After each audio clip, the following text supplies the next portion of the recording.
Alors, il est 17h, donc on va pouvoir commencer. Bonjour à toutes et à tous, bienvenue à ce webinaire Éducarté Enseigner les femmes philosophes avec Élodie Pinel, qui est autrice d'un livre sur le sujet et qui est aussi enseignante de philosophie au lycée Saint-Thomas-de-Villeneuve à Saint-Germain-en-Laye. Alors, avant de commencer, vous voyez que vous ne pouvez pas ouvrir votre micro ni votre caméra, mais par contre, vous avez un chat en bas à droite de l'écran dans lequel vous pouvez écrire, alors déjà, si vous m'entendez bien, si vous me voyez bien, et puis aussi si vous avez des questions. Avant de laisser la parole à Élodie, je vous présente juste Éducarté, qui est la ressource pédagogique de la chaîne Arte pour le collège et le lycée. C'est une ressource qui est disponible sur abonnement des établissements scolaires et qui donne ensuite accès aux enseignants et aux élèves à un catalogue de plus de 2000 vidéos qui sont choisies parmi le meilleur d'Arte. Sur le site, vous allez aussi pouvoir retrouver des extraits des outils pour découper des extraits et créer des cartes mentales. Si vous avez des questions là-dessus, je vous invite à écrire à l'adresse contact@educarté.fr que je vous mets dans le chat. Je le précise parce que je sais que c'est une question qu'on a souvent aussi. Le webinaire est enregistré et je vous enverrai bien sûr l'enregistrement et le diaporama à l'issue des échanges. L'idée là donc c'est que Élodie va pouvoir vous présenter pendant une demi-heure tout ce qu'elle a préparé sur les ressources et les raisons qui permettent d'enseigner les femmes philosophes en philosophie avec des lycéens surtout. Et puis ensuite, vous aurez une petite demi-heure pour lui poser vos questions par rapport à ce qu'elle vous aura présenté. Donc moi, je vais fermer mon micro, ma caméra pour lui laisser la parole, mais je reste là dans le chat. Si jamais vous avez des questions au fil de l'eau, n'hésitez pas à les poser. Je pourrai moi vous répondre en direct sur celles dont j'ai la réponse, et puis je pourrai ensuite les faire remonter à Élodie dans la deuxième partie du webinaire. Voilà, je vous souhaite donc une bonne présentation. Et puis Élodie, n'hésite pas si jamais tu as des questions, je reste là. Merci, merci Juliette.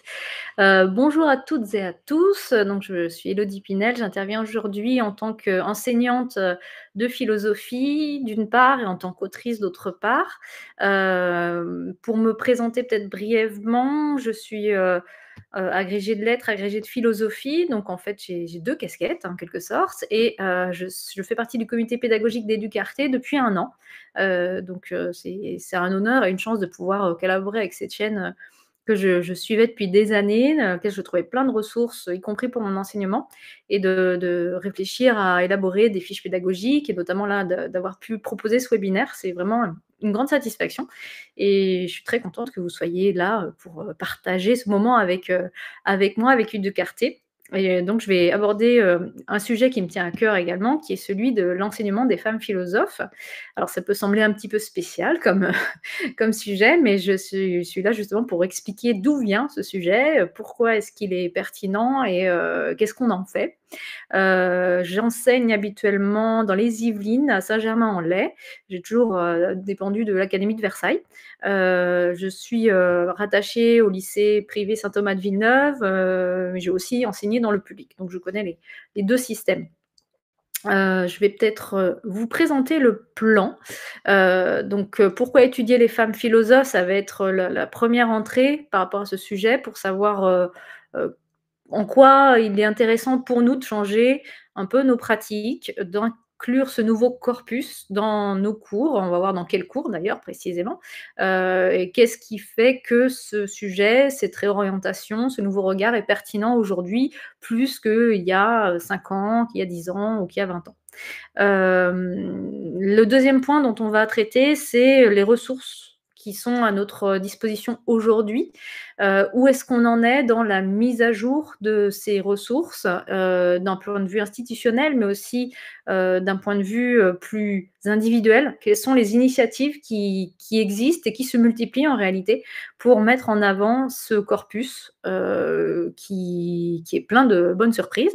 Le troisième point, ça va être spécifiquement les ressources disponibles sur Éducarté. Qu'est-ce qu'on peut aller chercher sur Éducarté et comment est-ce qu'on peut envisager de les exploiter, ces ressources, pour pouvoir enrichir notre pédagogie sur ce sujet-là. Le dernier point, c'est concrètement, on fait quoi? Quelques propositions d'activités, quelques retours d'expérience aussi par rapport à des exercices, à à des dispositifs que j'ai pu expérimenter dans mes classes, qui ne sont pas seulement de la philo tronc commun d'ailleurs. Alors je vais commencer sur, les raisons de ce champ d'études.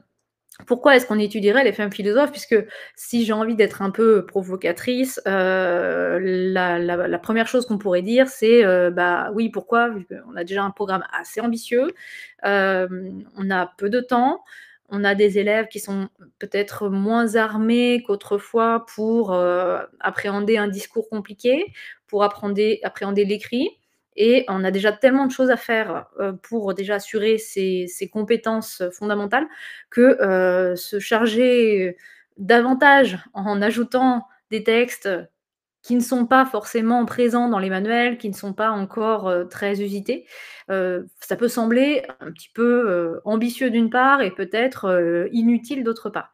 Alors, je vais commencer par exposer moi les raisons personnelles qui ont fait que j'en suis venue à m'intéresser à ce corpus.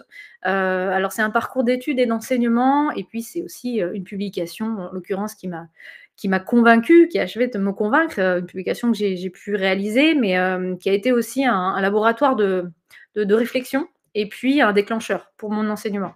Alors le parcours d'études et d'enseignement, j'ai commencé à étudier la philosophie. On est peut-être nombreuses à avoir fait ce type de parcours, c'est-à-dire que, j'étais très, attachée à la philosophie au début de mes études, au sortir du bac. C'était vraiment, quelque chose d'évident pour moi. Il fallait que j'étudie la philosophie à temps plein et je voulais vraiment être professeure de philosophie et je n'ai malheureusement pas réussi mon concours à l'époque, même si je l'ai passé plusieurs fois et donc je me suis réorientée vers les lettres, qui fait que j'ai été prof de lettres pendant 10 ans, et que j'ai mené une thèse en littérature française.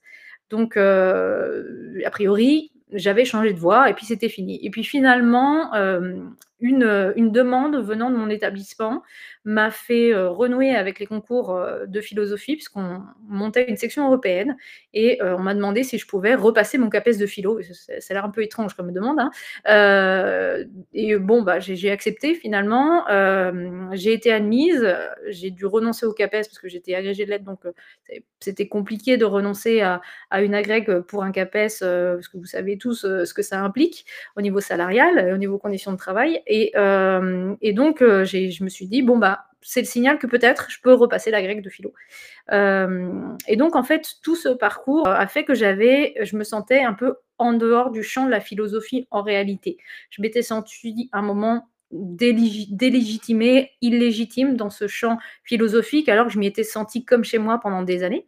Et ça m'a fait, regarder ce champ philosophique avec un nouveau regard, avec une nouvelle perspective, avec un peu plus de recul et peut-être,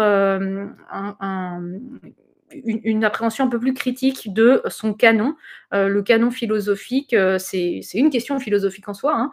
C'est qu'est-ce qu'on définit comme étant philosophique ou pas, autant sur le plan des questions, des problématiques, que sur le plan des auteurs qu'on va accepter au rang de philosophes. D'ailleurs, c'est une question là qui est actuellement, au programme du concours au Québec, des cégeps. Je ne sais pas si vous connaissez ce système, c'est les 2 années après, l'équivalent de notre bac, même si c'est pas exactement aux mêmes âges, et donc la question qui est au programme cette année, c'est, le canon philosophique. Donc ce canon, je l'appréhendais différemment et puis il s'avère que j'avais une sensibilité, féministe depuis bien longtemps, bien avant que ça redevienne à la mode, dès les années 2000, à un moment où il n'était pas vraiment bienvenu de dire qu'on s'intéressait au féminisme. Et donc j'ai monté avec, une camarade de philo également, qui s'appelle Marie-Pierre Tachet, avec qui j'ai écrit un ouvrage plus tard, un club de lecture qui s'est intitulé «Qui a peur du féminisme?» et en fait, on a accumulé une documentation au fil des années, qui a fait que je me suis, habituée à cette valorisation, à cette prise en compte des voix féminines dans le champ de la littérature, dans le champ de la création artistique et je l'avais jamais poussé le geste jusqu'à la philosophie, ce qui est un peu étrange, et j'y suis venue finalement assez tard, au moment où j'ai commencé à enseigner la philosophie et en lycée donc et où je me suis dit: «Mais cette volonté de mettre en lumière des femmes qui m'a portée depuis, 20 ans, qu'est-ce que j'en fais aujourd'hui?»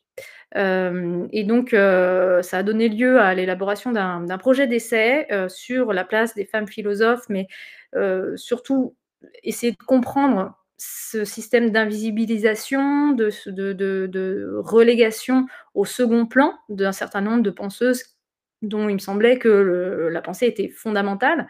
Donc c'était plutôt la volonté d'interroger tous ces impensés, tout ce mécanisme souterrain qui m'a conduit à proposer ce projet, et j'ai eu la chance qu'il soit retenu pour publication par les éditions Soc.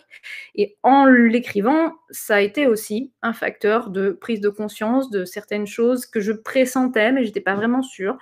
J'avais l'impression que c'était exagéré peut-être de dire que les femmes philosophes étaient du même niveau que les hommes philosophes.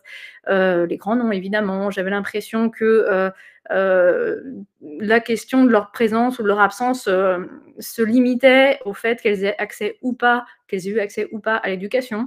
Enfin, un certain nombre en fait de présupposés que j'ai dû revisiter, on a envie de dire dans une démarche philosophique en fait, hein, pour cet essai, et qui m'a convaincue de la nécessité de les remettre en lumière. Et d'abord, je devais montrer l'exemple. Donc, face à mes élèves, je me suis posé la question concrète: qu'est-ce que je fais en fait pour pouvoir les remettre en lumière? Et il s'avérait que c'était plus compliqué que ce que je pensais. Je me suis rendu compte aussi, et ça c'était une bonne nouvelle, une bonne découverte, enfin une belle découverte, que c'était une démarche, cette démarche de revalorisation des femmes philosophes, qui était devenue institutionnelle. Non pas en France forcément, mais à l'international. J'ai découvert un certain nombre de programmes de recherche internationaux consacrés à cette remise en avant, à cette étude d'un certain nombre de textes. Alors d'abord les textes des grands noms, comme par exemple ceux de Émilie du Châtelet, bon, qui fait consensus puisqu'elle a été traductrice des Principia de Newton, puisqu'elle a travaillé sur des théories, ce qu'on appelait à l'époque de philosophie naturelle, en s'appuyant sur Leibniz. Alors souvent on l'a réduit à la maîtresse de Voltaire, malheureusement, mais ça fait partie de ces femmes qui ont réémergé avec plusieurs étapes dans cette réémergence, plusieurs personnes qui se sont emparées de cette figure pour la remettre en avant. On pense notamment à Elisabeth Badinter, mais c'est pas la seule. Et donc, je me suis rendu compte que il y avait un prix qui s'appelait le prix Émilie du Châtelet, à l'international, on avait par exemple un programme de recherche qui mettait en coordination des universités allemandes, par exemple, et anglaises notamment, dans programme de recherche, c'est celui dont j'ai mis le logo ici, hein, History of Women Philosophers and Scientists. Et puis, il y a aussi un autre programme de recherche qui s'appelle New Voices, qui est hébergé par l'université McGill au Canada, et qui met en relation des universités, alors y compris françaises, hein, notamment Nanterre et Lyon 2, et qui va mettre en connexion des chercheurs et chercheuses, et surtout des chercheuses en fait, tout autour du monde, autour de cette question de la visibilité, de la visibilisation en fait, des femmes philosophes et de la revalorisation de leur rapport à la philosophie. Alors ces programmes de recherche internationaux, ils répondent à une mutation de notre société qui se fait sentir à des degrés différents en fonction des domaines dans lesquels on exerce, des milieux dans lesquels on évolue, sur le plan professionnel notamment. Donc j'en veux pour preuve 2 choses. Ceux qui connaissent un peu le monde de l'entreprise se sont déjà peut-être frottés à la démarche RSE. Alors la démarche RSE, c'est quoi? C'est une démarche qui se veut en fait éthique. C'est la volonté de remettre des considérations éthiques au travail, au sein de l'entreprise, de faire en sorte que le bien-être des collaborateurs soit remis au centre du projet d'entreprise, de la culture plutôt d'entreprise. Et donc là, par exemple, on a un tableau comme ça avec les différents items qui font partie de cette démarche RSE, que les entreprises sont libres de mettre en place ou pas, enfin qu'elles doivent mettre en place, mais elles sont libres de le faire de la manière dont elles le souhaitent. Ça peut être par des formations professionnelles, par exemple. Et une des clés, un des critères de cette démarche RSE, c'est favoriser l'égalité et la diversité. Donc là, on est totalement dans le sujet, en réalité, de cette représentation et cette considération alors non pas même pas de minorité, mais en réalité, parce que les femmes ne sont pas en minorité par rapport aux hommes, hein, mais en tout cas de ce rapport de force défavorable, et qu'on veut aujourd'hui rééquilibrer. Donc ça, c'est pour la démarche RSE, et on trouve la même chose en fait. Alors je suis désolée, les pictogrammes sont un petit peu un peu pixelisé, dans la charte de développement durable, puisque, fait partie de cette charte du développement qui est certes un idéal, mais qui est néanmoins un idéal qui a été ratifié au niveau international là encore, le pictogramme numéro 5 là, c'est égalité entre les sexes. Donc c'est pas juste une vue de l'esprit, c'est pas une mode, c'est pas, une lubie de certains ou de certaines de vouloir, remettre au cœur de nos préoccupations une égalité réelle entre hommes et femmes. Vous voyez que le 10, va dans le même sens, à une égalité réduite. Donc, ce sont des objectifs, ambitieux, mais des objectifs qui sont reconnus comme, nécessaires et partagés aujourd'hui.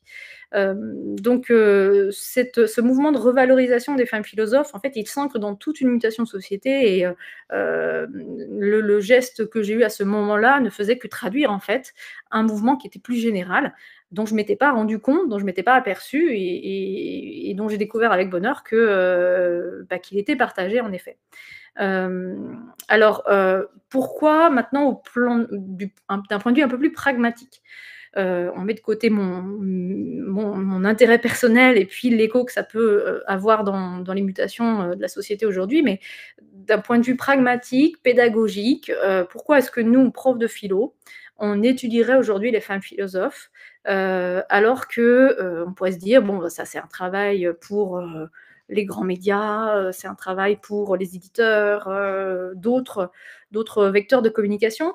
Bien, moi, ce que j'observe, je ne sais pas ce qu'il en est pour vous, hein, mais c'est que l'engagement dans la philosophie me semble en retrait de la part de nos élèves, et que il y a plusieurs facteurs, mais un des facteurs qui me semble, massif, c'est le nouveau bac et surtout les coefficients du nouveau bac. Alors, il y a à la fois la fin des filières et le changement du nombre d'heures, en fonction des spécialités, puis surtout en fonction des filières, générales ou technologiques. Mais au-delà de ça, il y a ce coefficient 8. Alors j'ai remis le camembert exprès, hein. On a mis chacun, je pense et chacune du temps à comprendre vraiment les arcanes, mais donc coefficient 8 pour la philosophie, inférieur au grand oral qui est coefficient 10, inférieur aussi au français qui est coefficient 10, et ayant enseigné en français en première et en ayant fait réviser beaucoup d'élèves, y compris en cours particulier, pour ce bac de français, j'ai remarqué que l'investissement était quand même très au désavantage de la philosophie. C'est-à-dire qu'au fil des années, et là encore, je serais heureuse d'avoir votre retour d'expérience, la philosophie est en retrait. J'ai de moins en moins de demandes de cours particuliers en philosophie pour la terminale. Ça ne veut pas dire qu'ils ont totalement disparu, hein, les élèves qui veulent travailler la philo, en dehors des cours, mais ils sont nettement moins nombreux, qu'il y a quelques années. Et en revanche, le bac de français concentre toujours autant, voire même plus d'attention qu'avant. Donc il y a ce désengagement, alors qu'on a pu observer aussi, au moment des épreuves. Bon, il y a la période covid qui était très particulière, où on a eu des élèves qui, vous vous rappelez peut-être de la session où, il fallait, où la note qui allait être retenue pour le bac, c'était soit la moyenne de l'année, soit la note, de l'examen. Bon, c'était pas forcément un bon signal à envoyer aux élèves, la plupart sont partis au bout d'une heure. Et puis, ayant été jury de bac là, en juin, en juillet, la rareté, bon, j'ai corrigé, beaucoup de copies, plus d'une centaine de bacs technologiques, mais la rareté finalement des références philosophiques. Et donc, il y a ce désengagement, ce désintérêt peut-être progressif, pour notre discipline.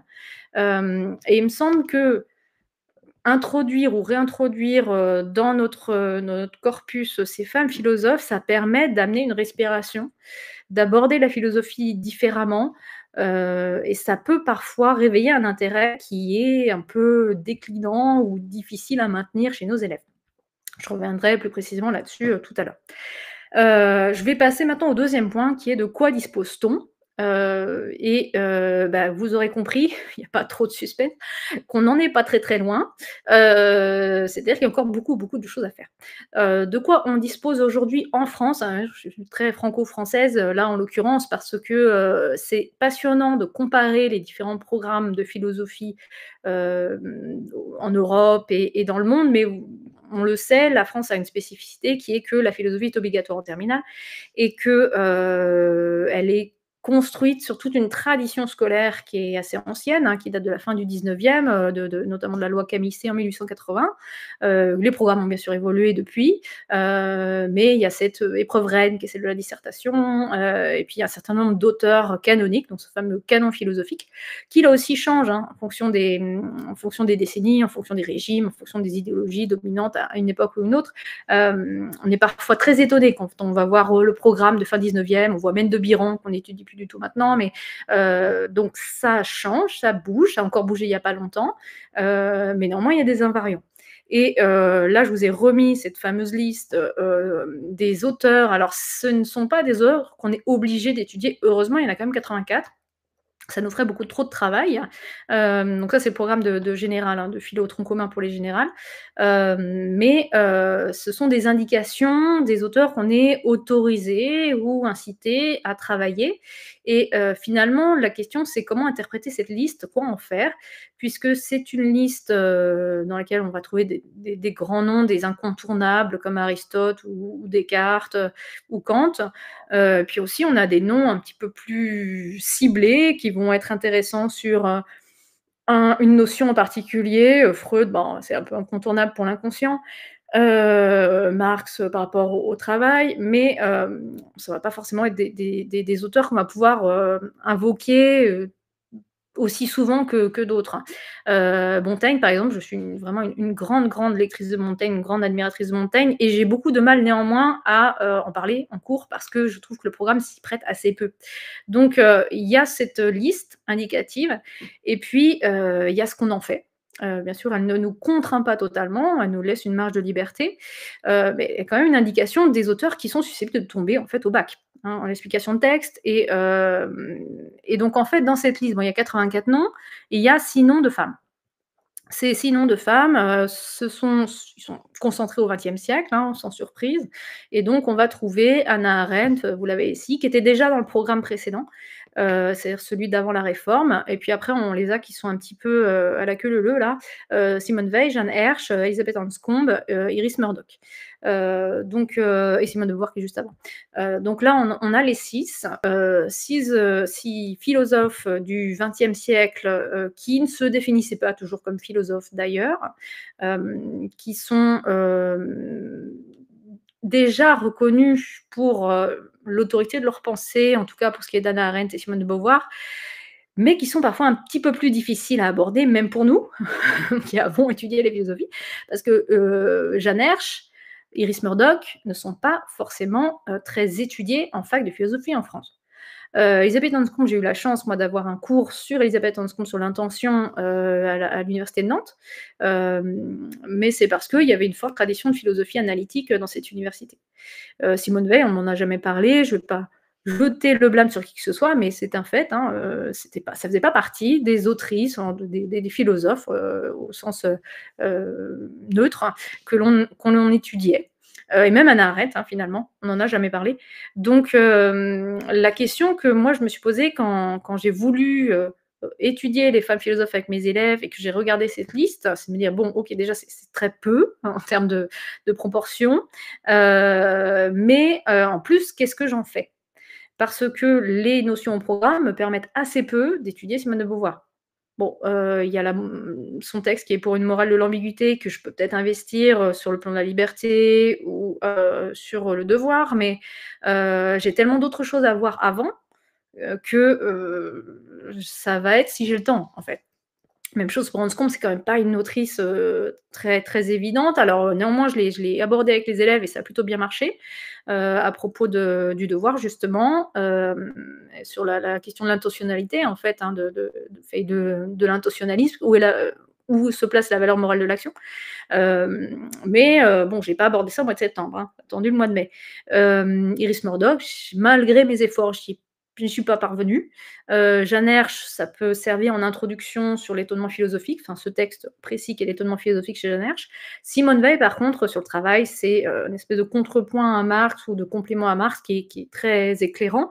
Les élèves aiment beaucoup l'aspect biographique en fait de la pensée de Simone Weil, et d'ailleurs elle est tombée au bac l'année dernière, hein, mais mais on la réduit finalement à cette notion, alors qu'elle a une pensée, bon, de la religion, de la spiritualité, de la guerre, qui n'est pas toujours facile à aborder dans les limites du programme, qu'on nous propose là en terminale, en philo tronc commun. Donc il y a des contraintes et il y a des libertés et je vais essayer de changer de slide, voilà. Et en fait, dès qu'on sort un petit peu du champ de la philosophie tronc commun, on peut aller explorer d'autres choses. Je pense que la plupart d'entre nous, on est souvent aussi affectés à l'enseignement de HLP, qui était un peu perturbant peut-être au début, puisque ça exige une coordination avec nos collègues de lettres, parce que les thématiques, les problématiques abordées, parfois se prêtent très bien à des explorations philosophiques et parfois moins.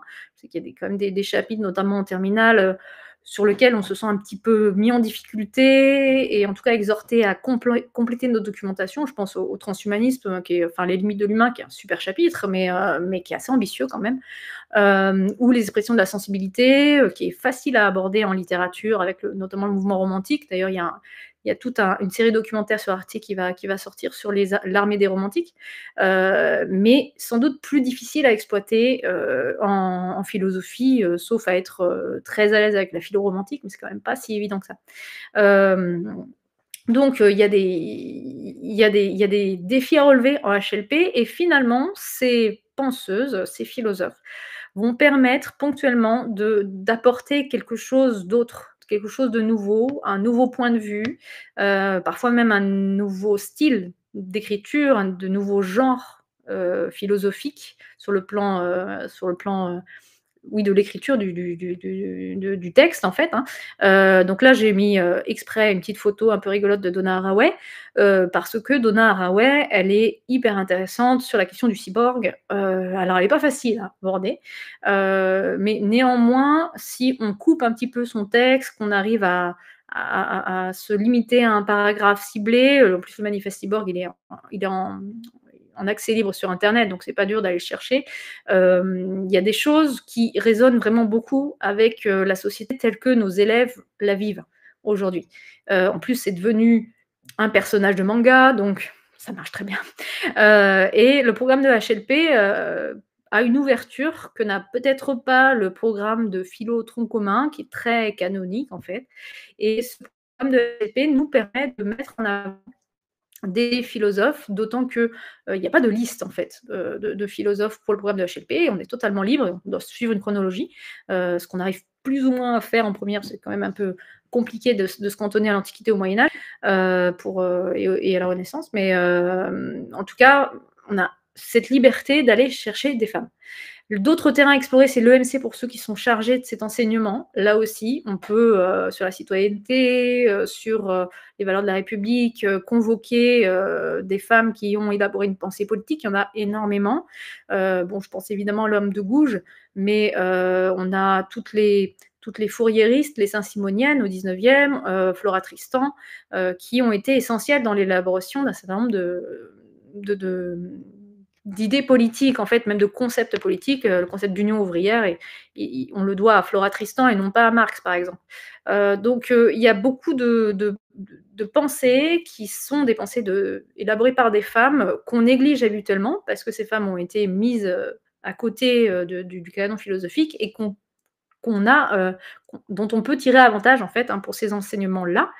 Et puis la DNL, donc discipline non linguistique, c'est-à-dire les sections européennes, comme moi en l'occurrence la section anglaise, donc pour la philo, donc j'ai une certification DNL pour enseigner la philo en anglais ou en italien.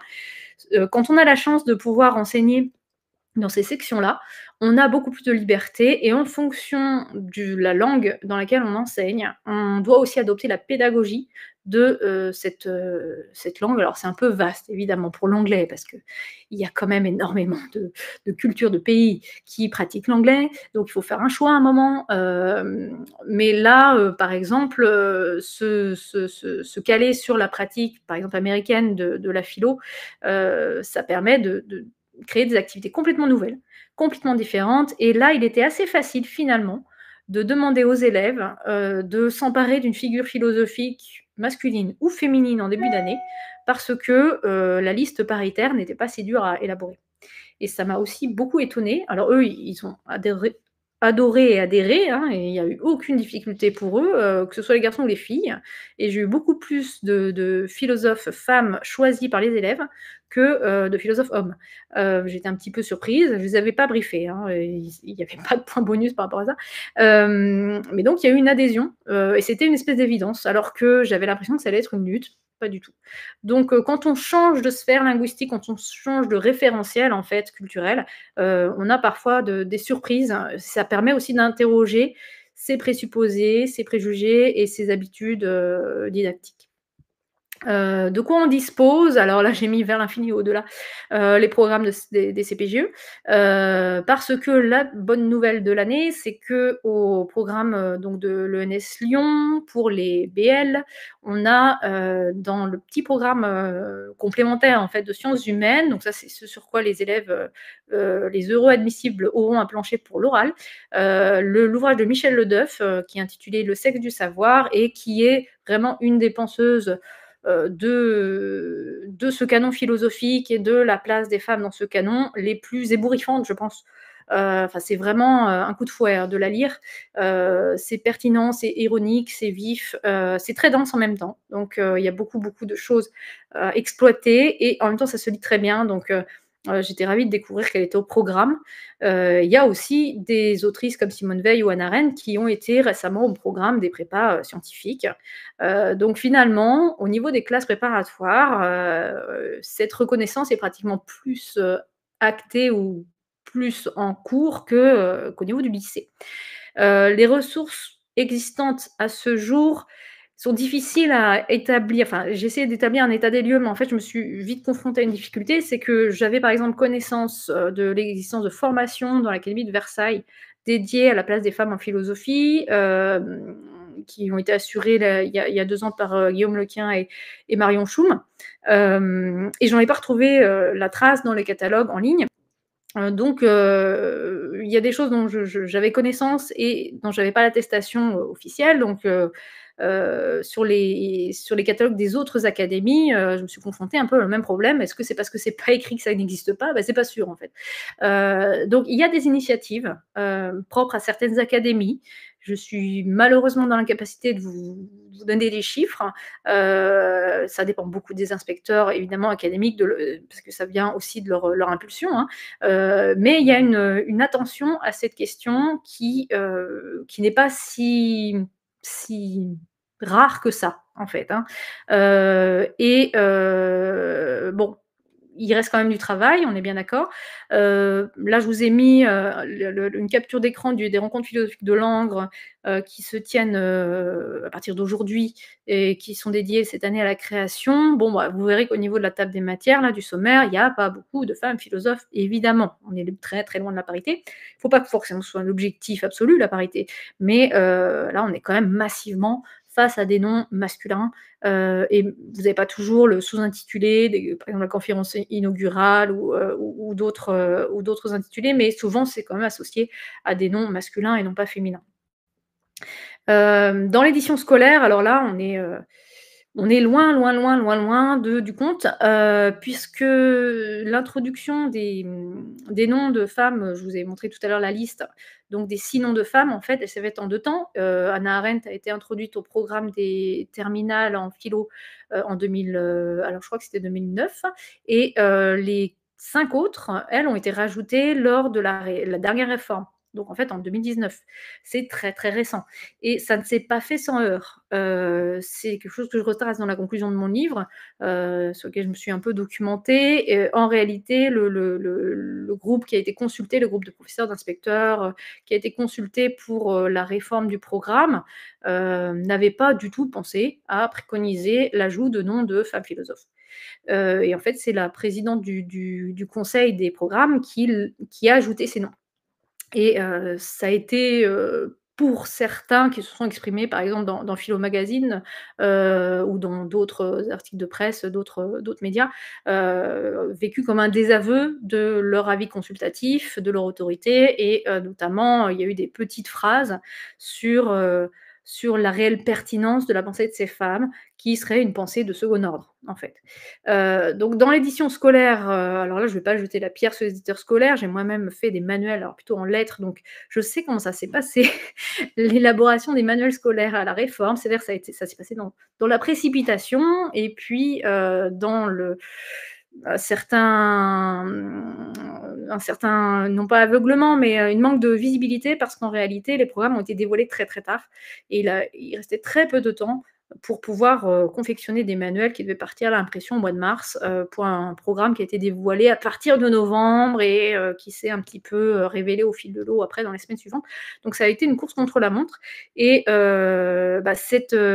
beaucoup d'éditeurs ont réussi à tenir les délais quand ils ont souhaité publier quand même cette année-là, en récupérant des choses que leurs auteurs avaient déjà.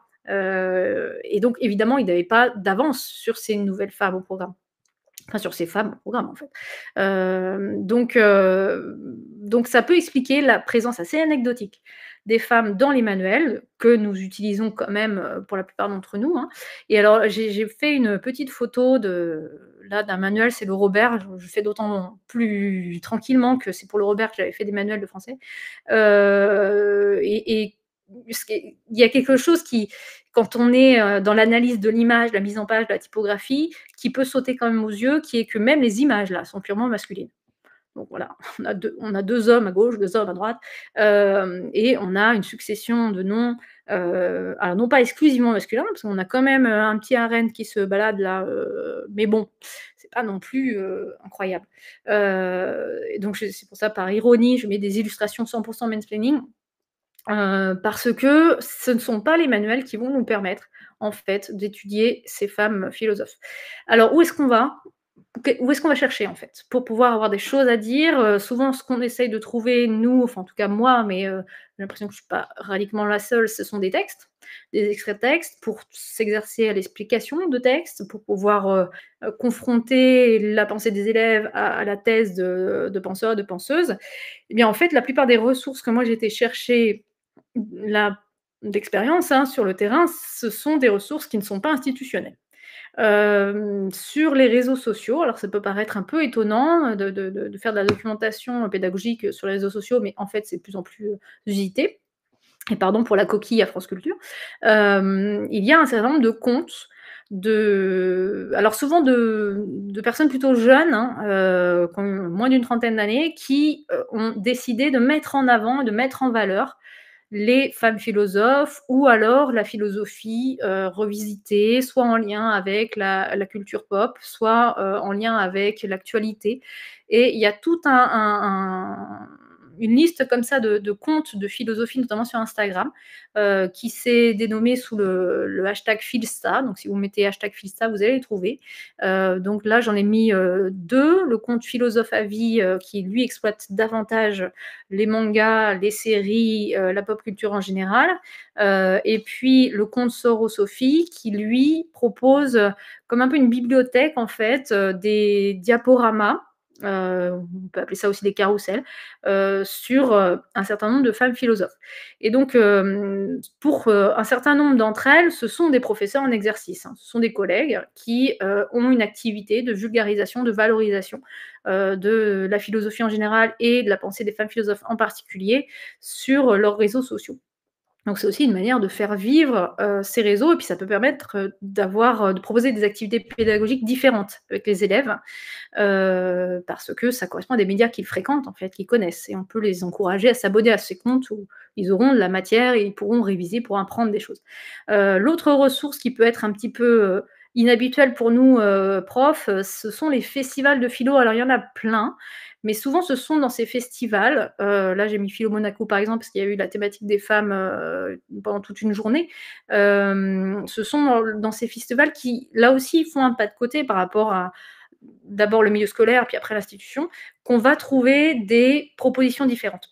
et des mises en avant de certaines penseuses, de certaines thématiques sur lesquelles il est facile de rebondir avec les élèves pour les amener à problématiser et autour des notions qui sont réellement au programme. Donc là, ça peut aussi nous donner une respiration dans notre parcours de l'année. D'autant que ces festivals, souvent, proposent leurs ressources après, soit en podcast, soit en replay, vidéo, enfin, il y a plein de ressources. Et j'ai rajouté ce podcast, alors c'est un peu je prêche pour ma paroisse, que je viens de créer, dans lequel, une fois par mois, j'interviewe des personnes qui font vivre la pensée des femmes philosophes. J'ai interviewé les filles-stars, c'est pour ça que je peux vous en parler. Et les prochaines invitées sont Laurence de Villers et Laurence Hansen-Love, qui viennent de faire paraître chez Robert Laffont ce que la philosophie doit aux femmes. Il y aura aussi des hommes, rassurez-vous, qui parleront de femmes philosophes, notamment Frédéric Marty à propos de Louise Dupin.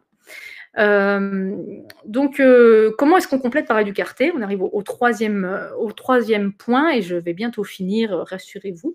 Educarte, en fait, c'est vraiment, et Arte aussi par ailleurs, hein, la ressource qui nous permet d'accéder à des documentaires, à des reportages, à des pastilles vidéo qu'on ne trouve pas ailleurs.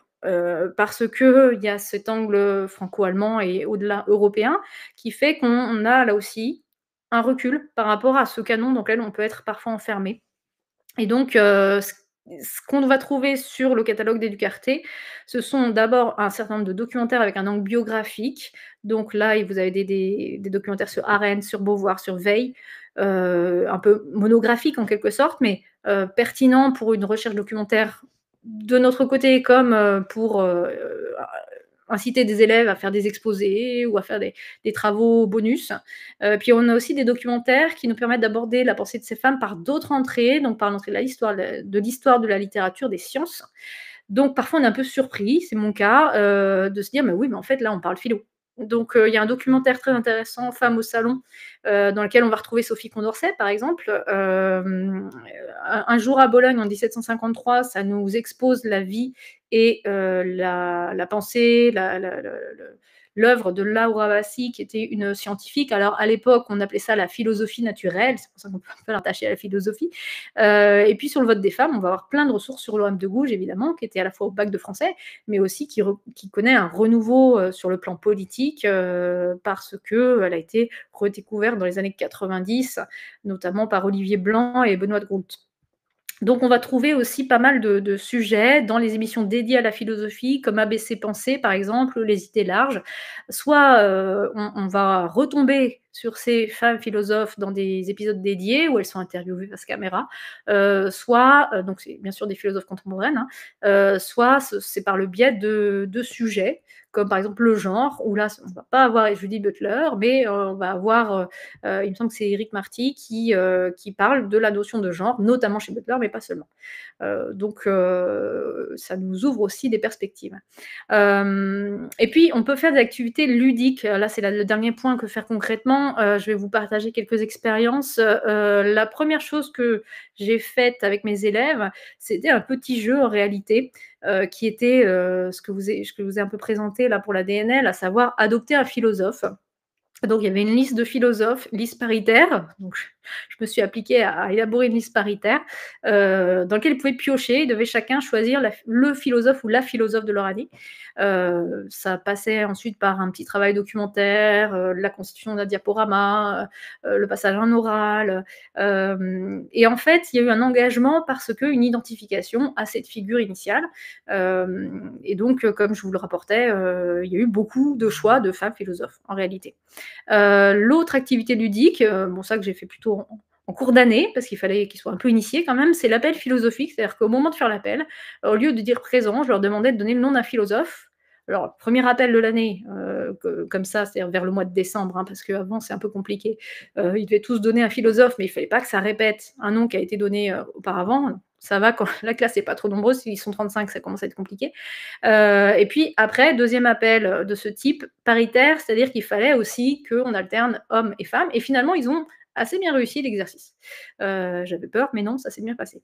Et puis dans les exercices type bac, on peut très bien se donner l'objectif de réinjecter de l'histoire de la philosophie dans dans notre perspective et de mettre en contrepoint, même si elles ne sont pas toujours au programme, la pensée de femmes. Émilie du Châtelet, par exemple, elle est très intéressante sur le sujet de la science et de la vérité, puisqu'elle a une position par rapport à la place de l'imagination en science qui est à la fois accessible et pertinente. Donc ça, c'est quelque chose qu'on peut faire assez facilement. Alors, j'ai vu qu'il y avait ce vide par rapport aux anthologies dédiées aux femmes philosophes. J'essaye de le combler à ma petite mesure. C'est pas parfait. J'ai contacté des éditeurs scolaires qui, tant qu'il n'y a pas de réforme, refont pas leur manuel, hein. Donc, je suis en train de construire un site pour pouvoir mettre des textes libres de droit, bien sûr, en ligne. Donc, ce site s'appelle Relecture Help, et donc j'espère qu'il va pouvoir être enrichi au fur et à mesure. S'il y a des bonnes âmes, n'hésitez pas à vous signaler, on peut très bien faire ça en collaboration aussi. Puis si vous avez d'autres idées, ce sera avec grand plaisir que j'échangerai avec vous, sur ces manières de faire vivre les femmes philosophes. D'autres pistes pour finir, il peut y avoir évidemment des exercices de recherche documentaire, ça marche assez bien. Ces élaborations d'articles, de notices biographiques, de petits montages vidéo pour pouvoir mettre en avant hommes et femmes philosophes. Il y a des fiches pédagogiques qui existent déjà sur Educarté, sur la valorisation des femmes, mais aussi sur la philo en général, dans lesquelles vous allez trouver des femmes philosophes. Et puis les podcasts, c'est aussi une ressource, à la fois podcasts institutionnels comme ceux de France Culture, mais donc on a dit aussi les autres, ceux des Filsta, ceux des festivals, qui vous permettent d'enrichir, et puis ça peut donner lieu à une activité. On fait écouter un podcast en cours, on l'analyse, on fait 2-3 minutes, 5 minutes max, et puis on en fait quelque chose, on apprend à analyser une thèse à travers son écoute. Donc en conclusion, il y a trois conseils, ils ne sont pas des préconisations, je n'ai pas l'autorité pour ça, mais l'idée d'innover parce qu'on en a besoin, je pense. On a aussi besoin de se faire plaisir de temps en temps, de dialoguer avec ses élèves parce qu'ils sont surprenants dans leur manière de s'emparer de ce sujet et finalement, osons penser, hein, je crois qu'on commence toujours de là ou très souvent de là. J'ai mis une petite image un petit peu poil à gratter, on va dire, de Xantippe déversant son pot de chambre sur Socrate. C'est pas très sympa, mais c'est une manière de finir sur une note d'humour. Et j'ai trop parlé, j'en suis désolée, mais en tout cas, je vous écoute pour vos questions. Je serais ravie de pouvoir y répondre.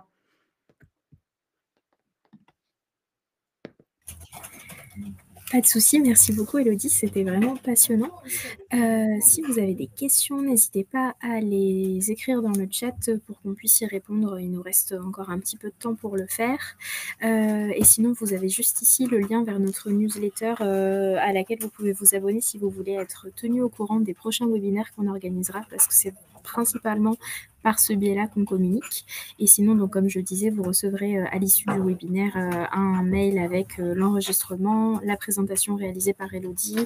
Et puis, je vous ai mis aussi quelques liens vers justement une fiche pédagogique qu'avait fait Élodie sur l'histoire a-t-elle un sens, dans laquelle, en fait, tu mets déjà en valeur des femmes philosophes. Et puis, on a aussi un dossier thématique qui propose justement des grands portraits de femmes et une fiche pédagogique qui est vraiment plus sur le rôle des femmes dans l'histoire, mais qui met aussi en lumière des portraits de femmes philosophes et puis qui pose aussi des questions un peu plus générales sur le rôle des femmes hors celles sur lesquelles on fait des grands portraits dans l'histoire. Voilà, je ne sais pas si vous avez des questions à poser dans le chat, soit à Élodie sur ce dont on vient de parler, soit plus généralement sur Educarté. Oui, ça peut être aussi des retours d'expérience. Si vous avez constaté des choses en classe et que vous voulez nous les faire partager, ce sera avec plaisir.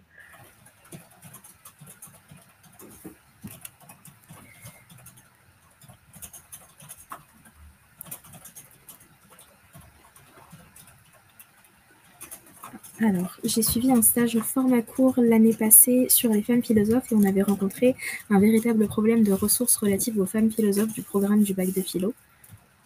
Oui, c'est un constat et c'est une vraie difficulté parce qu'en fait, les ressources existent, les textes existent. Ils sont édités pour la plupart, ou alors ils sont consultables sur Gallica en général. Dans le pire des cas, quand il n'y a plus d'édition dans le commerce, il y a toujours une vieille édition qui est scannée et qu'on trouve en ligne, même sur Google Book des fois pour des ressources du 19e. Mais Gallica, il y a vraiment tout. La seule difficulté, c'est que les extraits ne sont pas prédécoupés. Donc en fait, le travail qui est fait par les manuels habituellement, on sait que chez Kant, voilà, il va y avoir tel passage, des fondements de la métaphysique des mœurs, sur l'impératif catégorique, bon ça va, on maîtrise, on y va. Bah là, en fait, on doit avoir, on a à faire ce travail qui prend beaucoup de temps. C'est pour ça que, là, cette année, je suis en disponibilité. Je vais essayer de mettre à profit, cette disponibilité aussi pour constituer cette ressource de texte. Je suis en discussion avec le Livre scolaire, qui est un des éditeurs scolaires du marché, pour peut-être ajouter ne serait-ce que des ressources numériques. Parce que même si on ne peut pas encore réimprimer de manuel tant qu'il n'y a pas de réforme, bah, c'est peut-être intéressant de quand même mettre à disposition des anthologies numériques, hein. Le livre scolaire a l'habitude de mettre à disposition les textes en fait, et des pages de son manuel comme ça, qu'on peut copier-coller, ce qui est pas le cas de tous les manuels. Parfois, c'est des PDF sur lesquels il y a pas de sélection de textes possible. Donc l'idée, c'est de faire circuler ces textes et c'est un travail, ouais, c'est un gros travail. Moi, j'ai eu l'impression de refaire mes études de philo, en fait, hein. J'ai eu l'impression de faire un 2e cursus, le cursus matrimoine, et en même temps, bah, c'est passionnant parce que ça m'a ouvert, à d'autres questionnements, à d'autres manières de considérer la réflexion aussi, parce qu'on n'est pas enfermé dans un système. Il y a très peu de philosophie systématique chez les femmes philosophes. C'est souvent, plutôt de l'essai, ou du dialogue, ou de la conversation. Il y a tout un chapitre dans l'ouvrage, moi aussi je pense, donc je suis là-dessus. Ce qui fait que ça renouvelle aussi notre rapport à la philosophie, peut-être ça la désintimide un petit peu pour les élèves ou pour les gens qui ne sont pas des professionnels de la philo ou qui n'ont pas validé un diplôme de philo. Donc je pense aux ateliers philo pour enfants, aux universités libres, de tous âges, au comité éthique aussi. Moi, je préside un comité éthique. Bah, c'est assez fructueux de convoquer des femmes philosophes d'aujourd'hui ou d'hier, Cynthia Fleury par exemple sur le Caire, ou Simone Veil sur la vulnérabilité. Enfin, il y a plein de choses très très pertinentes. Mais en effet, il y a un déficit là de ressources. Ce serait bien que l'institution s'en saisisse, voilà, parce que ça demande beaucoup de temps et d'énergie, et bah, le temps c'est de l'argent malheureusement. Et il y a aussi une question plus particulièrement sur le programme d'HLP dans le chapitre éducation, transmission, émancipation, d'une enseignante qui fait une séance sur l'émancipation de la femme et qui dit que c'est difficile de trouver des textes en ligne. Est-ce que du coup tu aurais des conseils sur ce focus-là ? Oui, sur l'éducation des femmes, souvent on va aller chercher plutôt des ressources déjà étiquetées féministes en fait, parce qu'il y a toute l'histoire des femmes. Alors, il y en a une qui est excellente aux éditions des femmes, qui est complète, et qui permet d'aborder cette question de l'éducation. Moi, c'est une question sur laquelle j'ai dû me pencher pour ma thèse, parce que j'ai travaillé sur le Moyen Âge, et face à des autrices assez bien articulées quand même, qui faisaient de la philosophie, de la théologie, je me suis demandé mais d'où vient leur accès au savoir. Et en fait, c'est un champ, la recherche académique en fait, en histoire, l'histoire des femmes, l'histoire de l'éducation, c'est le croisement entre les deux, donc c'est déjà assez spécialisé. Donc c'est vrai que ça nous amène à aller chercher des ressources en dehors de ce qu'on a l'habitude d'aller chercher, en dehors des manuels, en dehors des sites des collègues. Et oui, ça fait partie de ces champs qui sont fondamentaux en fait. Ça touche aussi beaucoup aux sciences de l'éducation. Donc il y a peut-être à aller chercher aussi sur les sites, mais c'est vraiment une exploration, on est bien d'accord, hein, et c'est tout un champ en construction. Et il y a certains manuels qui le traitent mieux que d'autres, ce chapitre, la déclinaison possible de ce chapitre avec l'accès de l'éducation aux femmes. Moi, j'ai beaucoup travaillé avec c'était celui de Nathan, en première. Alors ça, c'est pour d'autres questions peut-être, mais en terminale, c'était le Hachette, et j'avais trouvé quand même quelques ressources. Mais en réalité, en fait, les femmes philosophes, souvent, elles-mêmes ont beaucoup travaillé cette question. C'est presque un préalable. On est obligé de s'interroger, bah, ne serait-ce que Simone de Beauvoir dans le IIe siècle, mais aussi dans les mémoires d'une jeune fille rangée, en fait, elle en parle, hein, de cet accès à l'éducation. Puis on a aussi des autobiographies de femmes comme Louise Weiss ou Jeanne Ancelet-Eustache, qui sont des universitaires en fait du début du XXe, qui ont été lycéennes dans les années 1900, 1910, 1920, et qui ont vu l'évolution de l'enseignement des filles, puisqu'en 1880, on a l'accès au lycée des filles avec la loi Camille C, sauf que le programme n'est pas le même que pour les garçons. Notamment, il n'y a pas de philo. Et il y a de la couture, par contre. Rassurez-vous. Et donc, la philo arrive qu'en 1924. Alors, il y avait quand même des initiatives de certains établissements, notamment privés, qu'ils soient confessionnels ou non, puisqu'ils étaient moins tenus par le programme, officiel et donc on a eu comme ça des profs qui ont assumé, soit devant leur classe, soit parfois en cours particulier où il y avait certains élèves qui venaient chez une professeure et qui leur faisait lire de la philosophie. Mais c'était un peu clandestin, et donc ça, on va en effet trouver pour l'instant encore assez peu malheureusement de textes sous forme d'anthologie en ligne, mais vous pouvez trouver en bibliothèque ou sur les sites type Gallica ou autres, des biographies qui sont très faciles à lire et dont on peut facilement extraire des paragraphes. Mais ça fait partie aussi des champs que j'essaye d'explorer, que j'essaierai d'explorer cette année pour le site.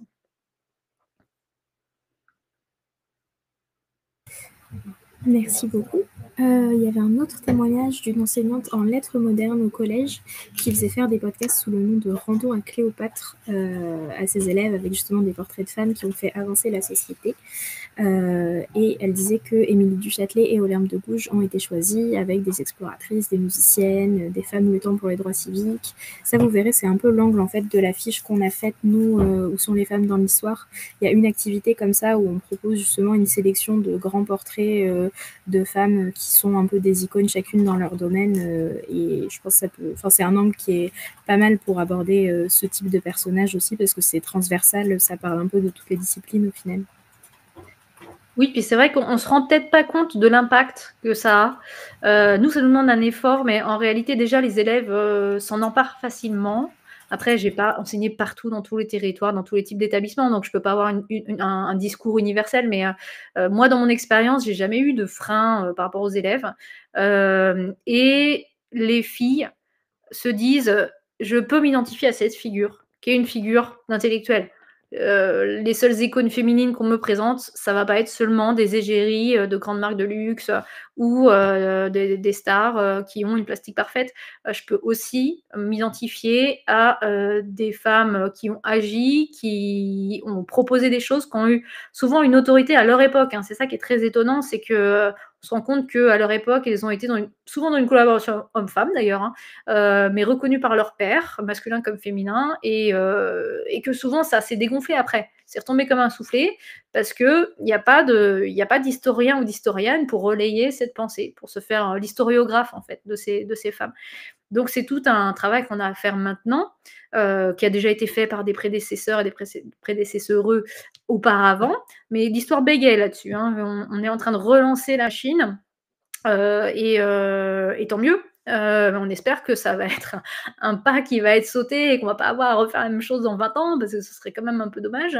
Et le format du podcast, il est vraiment pertinent, parce que c'est aussi redonner une voix à ces femmes, mais aussi du coup donner une voix aux élèves et leur dire la philosophie, c'est aussi et la pensée en général, hein, quand on le fait en lettres, hein, avec la littérature d'idées, c'est à votre portée. Vous n'avez pas besoin d'être Kant pour avoir le droit de penser.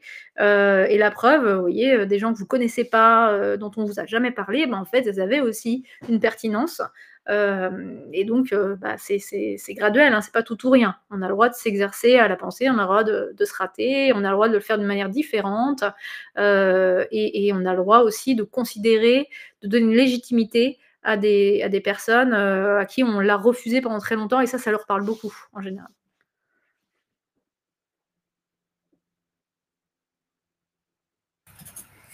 Merci beaucoup. Et alors, je vois une liste qui est peut-être sur un sujet un peu plus large, mais sur des listes paritaires et décoloniales. Je ne sais pas si toi, c'est un angle sur lequel tu travailles aussi. Oui, bah, sur l'inclusion, la diversité, bah, il y a aussi des femmes en fait, enfin c'est un peu la double peine. C'est-à-dire que quand on pense aux sœurs Nardal par exemple, elles ont été les pionnières, dans la pensée de la négritude et on les a complètement invisibilisées. Suzanne Césaire aussi, qui a eu une pensée, politique auprès de son mari Aimé Césaire et qui a été complètement invisibilisée.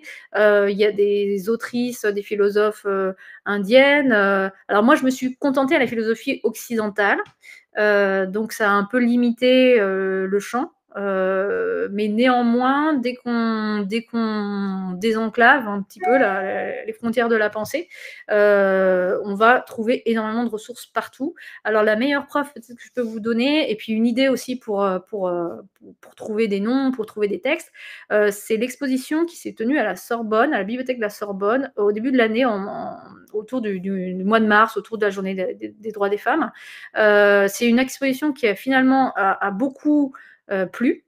Et alors qu'il y avait des doutes sur l'engouement que ça pouvait susciter. Et en fait, les commissaires d'exposition ont décidé d'aller chercher autant de femmes qu'elles pouvaient dans tous les continents, à toutes les périodes, et de faire des cartes, en fait, où on met des points pour signaler l'existence de ces femmes. Elles avaient aussi fait une bibliothèque dans laquelle la citation de ces femmes par d'autres hommes comme femmes, était signalée dans le livre par un marque-page. Et donc, en fait, il y avait une bibliothèque qui était saturée de livres avec des marque-pages.